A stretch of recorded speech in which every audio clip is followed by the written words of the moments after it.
আচ্ছা, এটা হচ্ছে তোমার বিক্রিয়ক বড় হাতের এ এর ক্ষেত্রে বিক্রিয়ার ক্রম।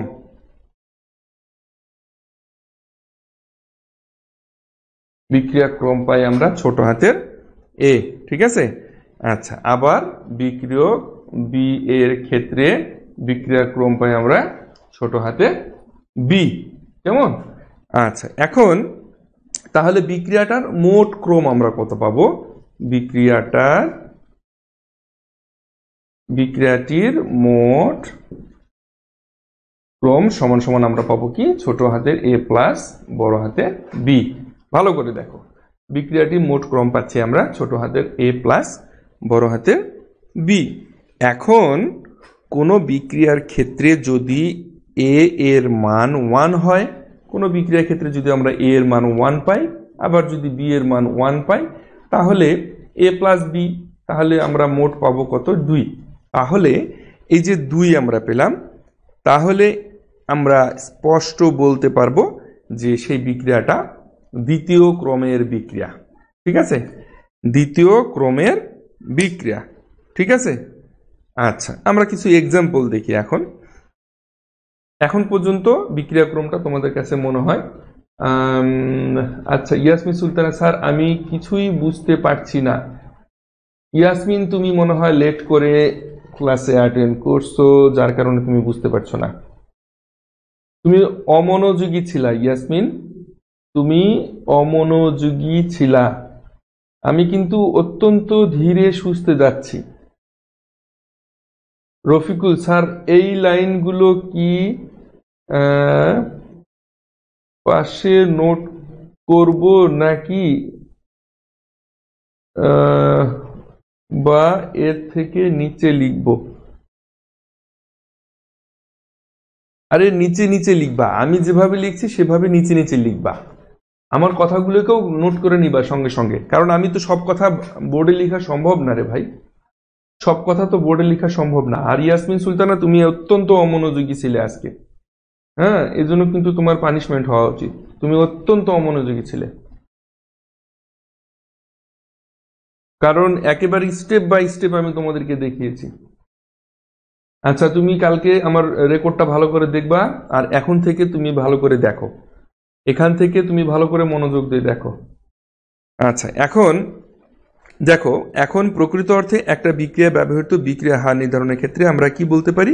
যে গাণিতিক সমীকরণের ঘনমাত্রা এর পদের এক্সপোনেন্ট এর সমষ্টি হলো বিক্রিয়াক্রম। এটা একদম ভেরি সিম্পল ভাবে আমরা যেটা এখানে দেখলাম, যে সাধারণত বিক্রিয়ক এ, আমাদের দুটো বিক্রিয়ক ছিল, যে এক্সাম্পল রিয়াকশনটা আমরা দেখিয়েছি সেখানে আমাদের দুটো বিক্রিয়ক ছিল, একটা এ এবং একটা বি। তাহলে বিক্রিয়ক এ এর ক্ষেত্রে আমরা বিক্রিয়াক্রম আমরা এখানে ছোট হাতের এ পেয়েছি, এবং বিক্রিয়ক বি এর ক্ষেত্রে বিক্রিয়াক্রম পেয়েছি ছোট হাতের বি। তো এখন বিক্রিয়াটার মোট ক্রম হচ্ছে আমাদের এ প্লাস বি, ভেরি সিম্পল। আর যদি বিক্রিয়াটি, দেখো যে কথাগুলো বলছি আমি সবগুলো কথা তো বোর্ডে লেখা সম্ভব না, তাই না? যদি বিক্রিয়াটার ক্রম এ এর মান, বিক্রিয়কের ক্রম এ এর মান 1 হয়, এবং বিক্রিয়কের ক্রম, আমি এক্সাম্পল দিলে কিন্তু আরো ক্লিয়ার হয়ে যাবে তোমরা। বি এর মান যদি 1 হয়, তাহলে এ প্লাস বি এর মান হচ্ছে 1 + 1 = 2। তাহলে আমরা বলতে পারবো যে এই রেজাল্টটা যদি আসে, তাহলে আমরা বলতে পারবো যে এই বিক্রিয়াটা দ্বিতীয় ক্রমের বিক্রিয়া। ঠিক আছে, আমরা এখন কিছু এক্সাম্পল দেখি। এক্সাম্পল দেখলে তোমাদের একেবারে কিন্তু ক্লিয়ার হয়ে যাবে।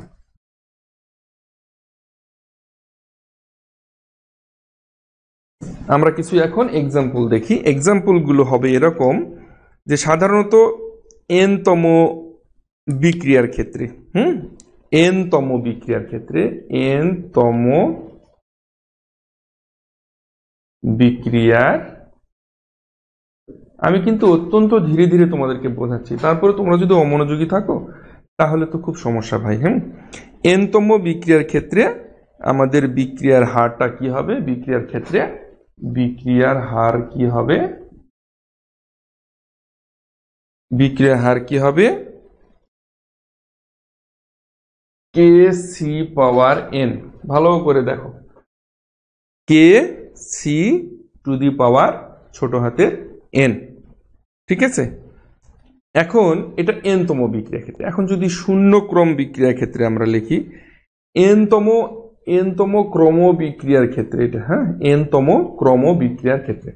এখন শূন্য ক্রম বিক্রিয়ার ক্ষেত্রে যদি হয়, শূন্য ক্রম বিক্রিয়ার ক্ষেত্রে বিক্রিয়ার হার কি হবে? Kc পাওয়ার শূন্য, শূন্য ক্রমের জন্য শূন্য। এখন প্রথম ক্রমের জন্য যদি হয়, বিক্রিয়ার ক্ষেত্রে বিক্রিয়ার হার Kc পাওয়ার 1। ভেরি সিম্পল না? Very simple. তাহলে দ্বিতীয় ক্রম বিক্রিয়ার ক্ষেত্রে বিক্রিয়ার হার Kc পাওয়ার 2। তৃতীয় ক্রম বিক্রিয়ার ক্ষেত্রে বিক্রিয়ার হার হবে কি? Kc পাওয়ার 3। এভাবে আমরা সাধারণত এই শূন্য থেকে প্রথম, দ্বিতীয়, তৃতীয় এভাবে এততম ক্রম বিক্রিয়ার ক্ষেত্রে বিক্রিয়ার হার আমরা এভাবে নির্ণয় করতে পারি। এখন আচ্ছা মোহাম্মদ হানিফ, কোশ্চেন এ কি বলা থাকবে যে বিক্রিয়ার ক্রম বের করো, বিক্রিয়াটি কোন ক্রমের? আসছি এগুলা কিন্তু অ্যান্সার সব আছে, এখনো কিন্তু শেষ হয়নি। আমি তোমাদেরকে পড়ানোটা শেষ করে দিই, সবগুলো অ্যান্সার তোমরা পেয়ে যাবা, সব অ্যান্সার পাবা। আচ্ছা এখন তাহলে আমরা এটা বিক্রিয়া ক্রমটা অনায়াসে বিক্রিয়ার কততম বিক্রিয়া ক্রম তার ক্ষেত্রে হারটা কিরকম হবে আমরা এটা দেখতে পেলাম। ঠিক আছে, এখন আমরা একটা এক্সাম্পল দেখি। এটা কিন্তু ভালো করে নোট করে নাও, যদি বই থাকে বই দেখো, আর যদি বই না থাকে খাতা নোট করে নাও। আপাতত বইয়ের দরকার নেই, আমি তোমাদেরকে যেগুলো লেখাচ্ছি সেগুলো নোট করে নিবা, পরে বইয়ের সাথে মিলিয়ে নিবা, তাহলে সুবিধা হবে। এখন বইতে হয়তো বা দেখা যাচ্ছে আমি যে রাইটারের বই থেকে তোমাদেরকে পড়াচ্ছি সে রাইটারের বই আমার বইয়ের সাথে তোমার রাইটারের বই যদি মিল না থাকে, অনেক ক্ষেত্রে তোমার মাথাটা গুলিয়ে যাবে যে স্যার এটা কোথা থেকে কি পড়াচ্ছে না পড়াচ্ছে। হ্যাঁ, আমাদের বইতে তো আরেক মতো আছে। একই জিনিস এক এক রাইটার একটু এদিক ওদিক করে ঘুরিয়ে ফিরিয়ে লেখে। হ্যাঁ, আচ্ছা ঠিক আছে। আচ্ছা এখন আমরা কিছু এক্সাম্পলে আসি, যে অ্যাকচুয়ালি এটা তো আমরা ফর্মালি দেখলাম, এখন আমরা এক্সাম্পল দেখি, একটা রিয়াকশন দেখে আমরা কিভাবে বুঝতে পারবো যে রিয়াকশনটা কোন ক্রমের বিক্রিয়া। ঠিক আছে, যেমন দেখো শূন্য ক্রমের ক্ষেত্রে যদি হয়, শূন্য ক্রম বিক্রিয়ার ক্ষেত্রে দেখো হাইড্রোজেন প্লাস ক্লোরিন, তাই না? উভয় কিন্তু গ্যাস। আচ্ছা আমি একটু ভালো করে লেখার জন্য একটু মিশিয়ে দিই, আর একবার একটু লিখি, সবই ঠিক আছে। Hydrogen gas plus chlorine gas, তাই না? এখানে আমাদের লাগবে হচ্ছে সূর্যের আলো, অর্থাৎ হাইড্রোজেন গ্যাস এবং ক্লোরিন গ্যাস উভয় বিক্রিয়া করবে, বিক্রিয়া করলে সূর্যের আলোর উপস্থিতিতে আমাদের কি পাবো? HCl, এটাও আমরা গ্যাস পাবো। এখন দেখো এটা একটা শূন্যক্রম বিক্রিয়ার উদাহরণ। কিভাবে এটা শূন্যক্রম বিক্রিয়ার উদাহরণ হলো দেখো, আমরা দেখেছিলাম যে আমাদের এক্সাম্পলে বিক্রিয়ক ছিল দুইটা, এটা একটা বিক্রিয়ক, এটা একটা বিক্রিয়ক, এবং তার সামনে যে সংখ্যা ছিল সেটা ছোট হাতের, অর্থাৎ সেটা আমাদের কি ছিল? মূল সংখ্যা বা অণুর সংখ্যা, তাই না? তাহলে এখানে আমরা দেখতে পাচ্ছি এখানে সামনে কোনো কিছু নেই, তার মানে 1, এখানে 1, তাহলে a এর সমান সমান পাচ্ছি 1, এখানে b এর মানও পাচ্ছি আমরা 1, তাই না? এখানে সামনে কিছু নেই, এখানেও সামনে কিছু নেই, তাহলে 1 1, তাহলে দুটো মিলে কি পাচ্ছি আমরা? 2, নাকি? দুটো মিলে a প্লাস b সমান সমান 2 পাচ্ছি। আবার এদিকে উৎপাদের দিকে আসলে আমরা কি পাচ্ছি? উৎপাদের দিকে আসলে দেখতে পাচ্ছি এখানেও এর মূল সংখ্যাটা হচ্ছে 2, তাই না? তাহলে 2 2 কাটা গেল, কি থাকলো? 0। 2 2 কাটা গেল, কি থাকলো? 0। এই জন্যই এটা আমরা বলতে পারবো যে এই বিক্রিয়াটা হচ্ছে আমাদের শূন্যক্রম বিক্রিয়া। ঠিক আছে না? আচ্ছা এখন এক্ষেত্রে হাইড্রোজেন এবং ক্লোরিন কি করবে? কোনো বিক্রিয়কের ঘনমাত্রায় বিক্রিয়া গতিবেগের উপর কোনো প্রভাব ফেলবে না, অর্থাৎ অন্ধকারের এই বিক্রিয়াটা কি হবে? সম্পন্ন হবে না।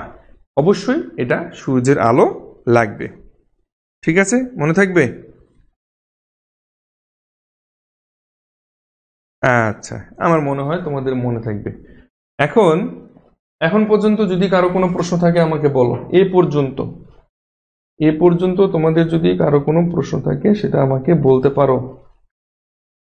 কোনো প্রবলেম নেই স্যার, নিঃসন্দেহে বলতে পারো যে এ পর্যন্ত কারো কোনো কোশ্চেন আছে কিনা।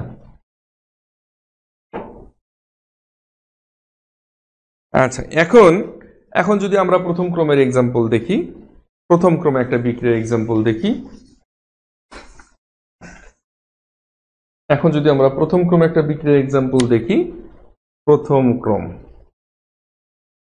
দেখো, আমি কিন্তু অনেক ধীর ধীর ভাবে যাচ্ছি, হ্যাঁ, তো তোমরা আমার সাথে সাথে একটু যাওয়ার চেষ্টা করো। একটা মাত্র বিক্রিয়কের ঘনমাত্রার পরিবর্তন বিক্রিয়া হারকে এখানে নিয়ন্ত্রণ করে। যেমন দেখো N2O5, হ্যাঁ, ডাইনাইট্রোজেন পেন্টাঅক্সাইড, এটা বিক্রিয়া করবে, বিক্রিয়া করে আমাদের N2O4 তৈরি করবে এবং এখানে কি তৈরি করবে, এখানে আমাদের অক্সিজেন তৈরি করবে। হ্যাঁ, এটাও গ্যাস, এটাও গ্যাস, এটাও গ্যাস। এখন দেখো এই বিক্রিয়াটা একটু ভালো করে লক্ষ্য করে দেখো। এইটা হচ্ছে আমাদের প্রথম ক্রমের বিক্রিয়া, ঠিক আছে না? ভালো করে লক্ষ্য করে দেখো।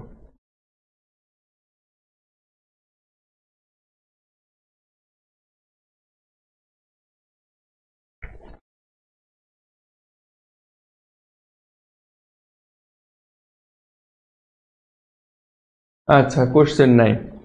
আচ্ছা, এরপরে তাহলে আমি একটু এখন দ্রুত যাই দ্বিতীয় ক্রম বিক্রিয়া। দ্বিতীয় ক্রম বিক্রিয়ার ক্ষেত্রে দেখো সাধারণত আমাদের সাধারণত প্রতি ইউনিট এখানে বিক্রিয়াতে কি হয়, একই বিক্রিয়কের 2 মোল বা দুটি ভিন্ন ভিন্ন বিক্রিয়কের 2 মোলের ঘনমাত্রা কি হয়, পরিবর্তন হয়। এই পরিবর্তনটা বিক্রিয়া হারকে